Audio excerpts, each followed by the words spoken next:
Hi, I'm Rosenberg. Welcome to my latest YouTube video and podcast. Today I'm going to talk about the multi-generational nature of codependency and pathological narcissism. I'm going to convince you that there is over a 95% probability that if you were raised by a pathological narcissistic parent, which means, according to the human magnet syndrome, the other parent was a codependent. That is the attraction of opposites. The caretaker takes care of the care needer. The sacrificer takes care of the person that needs everything. The person that is patient and is willing to give people chances takes care of the person that's not patient and judgmental. Parents who have children, their goal is to bring this child into the world and give him or her a chance to be happy and to get things that they either experienced that were good, that brought them a lot of joy and peace and meaningfulness, a better job, a better education. Parents naturally want the best for their parents. I am not talking about a parent who has a personality disorder or a pathological narcissist. That is completely different. If you are raised by a pathological narcissist, which includes one of three personality disorders: narcissistic personality disorder, borderline, and antisocial personality disorder,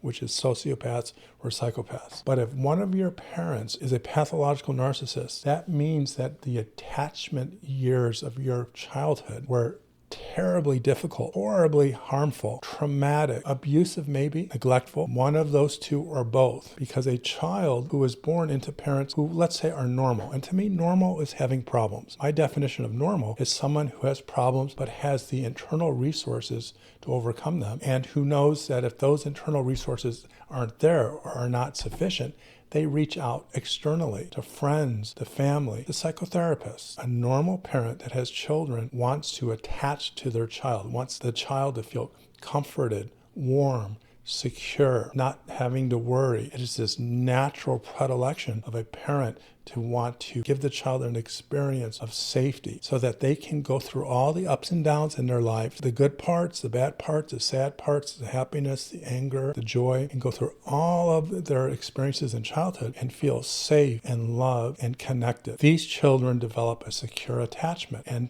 children with secure attachments are able to move forward into life, into adolescence, into adulthood, and live their life in a way that represents their secure attachment. They have self-esteem. They have self-love. They believe in taking care of yourself. They believe in taking care of other people and the balance in between those two. But a child of a narcissistic parent is not so lucky. And this is how this terrible disorder, this self-love deficit disorder, this codependency, or pathological narcissism gets passed on generation to generation. The child of the narcissist has to figure out how to be the narcissist's good child, trophy child, type of child that makes them happy, the child that makes them feel good, the child that fulfills them. See, it's backwards. The narcissistic parent needs the child to reinforce, to remind themselves how good they are and how important they are so that they can be happy, or at least try to outrun their unhappiness. So if your parent is a narcissist, and it's likely that the other parent, vis-a-vis the human magnet syndrome, is a codependent or an SLD, you're going to be brought up in an environment where you have to figure out how to be the good one, the golden child, the child who is a gift to the parent, the child who makes the narcissist happy, makes the narcissist proud, the child that answers all the narcissist's prayers and hopes because of how sad and broken they've been their whole life. The child feels the pressure to do something good, either by what they do, what they can become, or what they don't do, which is to withhold feelings, to withhold anger, to withhold judgment, to become moldable, bendable, malleable. The child who can somehow read the parent is going to figure out what the parent needs, and they're going to become that. So they might be the little princess, the pretty little girl who's always so sweet and kind, who never, ever gets beyond a certain weight, whose body, whose face, whose intellect is always pleasing the narcissist. Or the little prince, or the athlete, the academic, the musician. It is the child's responsibility to figure out what the narcissist needs them to be so that they can get some form of conditional love. It saves them, because a childhood with without conditional love means it's a neglect, it's deprivation, it's abandonment, perhaps abuse, with nothing positive to buffer it or to mitigate the trauma. So the child naturally figures out that they have to somehow modify themselves. Maybe they stop crying as much when they're toddlers. Maybe they learn to smile, or maybe they develop this superhuman ability to learn something and become something that will make that narcissist happy, and therefore guarantee that they get some type of love, albeit conditional. If you feel stuck in painful relationship patterns, you're not alone. I've already helped thousands break free from what I call self-love deficit disorder, and how to finally choose self-love over the insanity you create for yourselves. Work with me. My psychotherapy can help.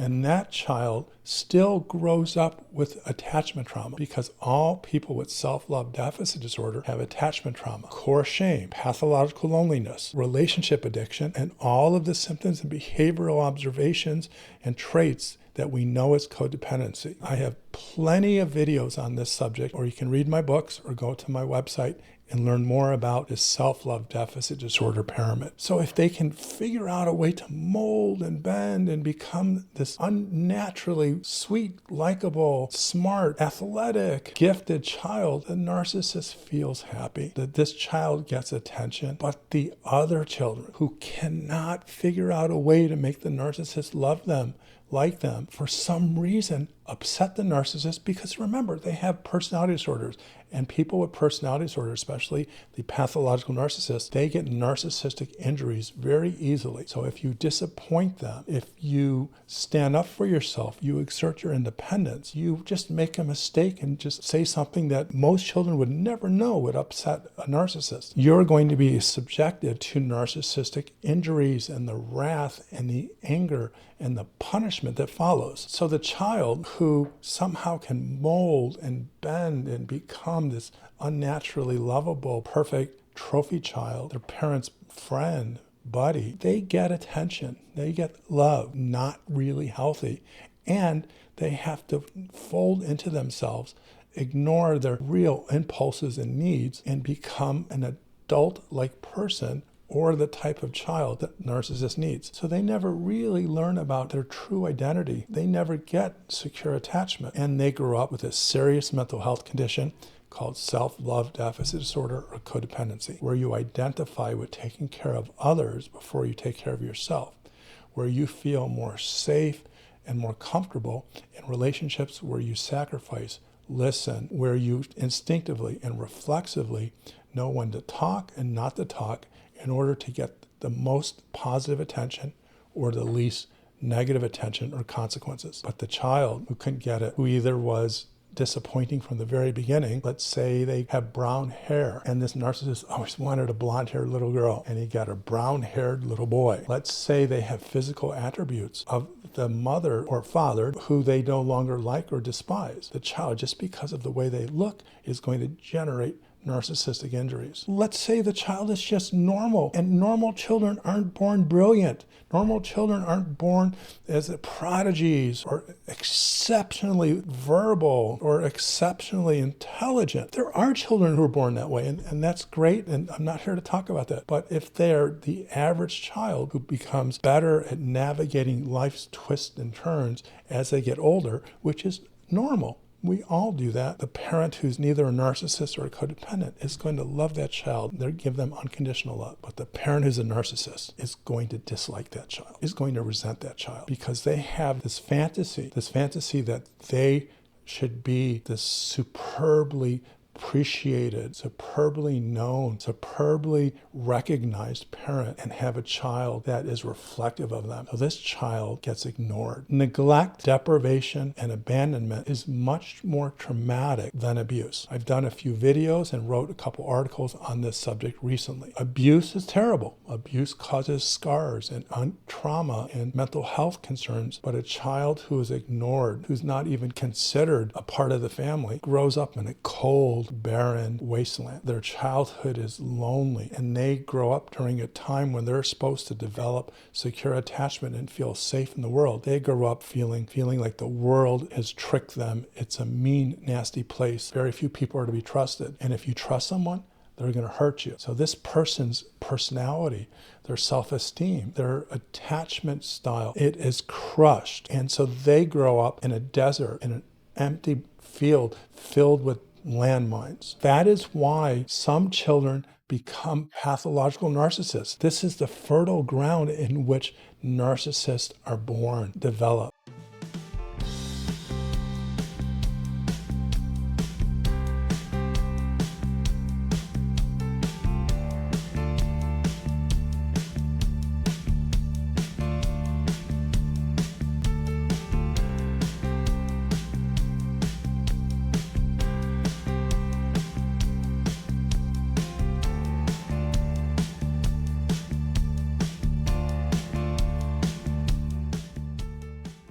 If you want to understand why does someone have narcissistic, borderline, or antisocial personality disorder, you can trace it back. They are a child to a narcissist, and they could not figure out how to make the parent love them. They could not be lovable. They could not adopt to the ever-changing and sometimes impossible to attain conditions that have to be met for the narcissist to like them. So they're crushed. They are crushed and broken so bad that this trauma, which is the whole childhood, is put into a ball. It is hidden deep in their unconscious mind. Because the trauma, if you think of PTSD, someone who undergoes tremendous trauma and the brain cannot manage it, can't deal with it. It will take that trauma, it'll package it up, and it will remove it and take it offline, and it'll store it in the amygdala, in the limbic system, where it is inaccessible. The child who's going to become the narcissist is going to not know what happened, why it happened, and they're not going to remember why it happened. And should you try to get them to talk about their childhood, try to figure out what happened to them, they shut it down. Not only do they not want to remember, their brain won't let them remember. So back to the beginning of this video, codependency and pathological narcissism is a multi-generational family problem. Happens over and over again. And it doesn't stop until one of the parents, namely the codependent or the person with self-love deficit disorder, gets help, learns how to neutralize, overcome this terrible self-love deficit disorder, which is an attachment, trauma, shame, loneliness-based problem, and becomes, for the first time, self-love abundant. And that's what I teach people, that the opposite of self-love deficit disorder is self-love abundance. Self-love is the antidote for codependency. And should someone go into psychotherapy and do the mental health work, such as my self-love recovery program, I've been offering that service, that treatment program for over 25 years, and they heal, then because of the human magnet syndrome, they're no longer attracted to the type of person that will hurt them. It's no longer the passive, acquiescent person with the controlling, dominating. The human magnet syndrome works differently. We are attracted unconsciously to a healthier person. And should one of the parents who is an SLD get this type of help, they're going to leave the narcissist. It's going to happen. It's inevitable. It is very, very unlikely that someone with self-love deficit disorder who wants to break this curse, this multi-generational problem, does the mental health work and heals. It means that the relationship with the narcissist will break. And I explain this in my Human Magnet Syndrome book when I talk about my relationship compatibility continuum or relationship compatibility theory. So we break the curse. We change the trajectory of the future. Our children are going to want to find love with someone who loves them as they love themselves. And that's how we stop it. But because so few people offer this type of treatment and so few people understand self-love deficit disorder, this problem keeps happening over and over again. This is why I wrote the book, The Codependency Revolution, Fixing What Has Always Been Broken. It's my attempt to educate the world that codependency is a distinctly different problem than you thought it was, and it has a cure, and we can overcome it. The codependency that our grandparents knew, people now who have no idea what it really is, it's not a problem that can be fixed because they're wrong about it. They're wrong about what it is, where it comes from, and how to overcome it. So if you want to know why does this happen generation after generation, this train that will not stop long enough for people to get off, it's because you're either the codependent who's going to find someone who is a narcissist, and you're going to have children, and then that child is going to grow up in a broken family and have attachment trauma, and is going to become the next generation codependent, SLD, or pathological narcissist. You can stop this. To learn more about this and many of the subjects that I covered and information I've created to help people understand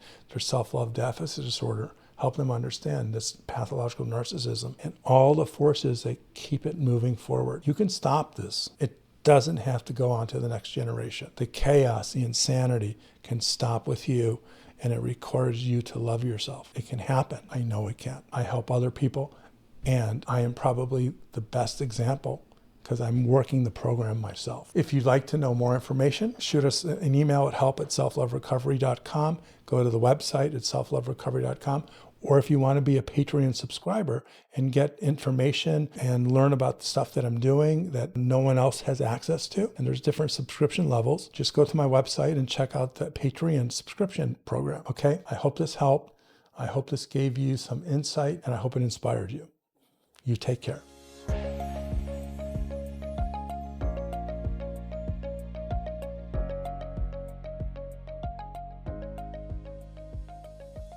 If you feel stuck in painful relationship patterns, you're not alone.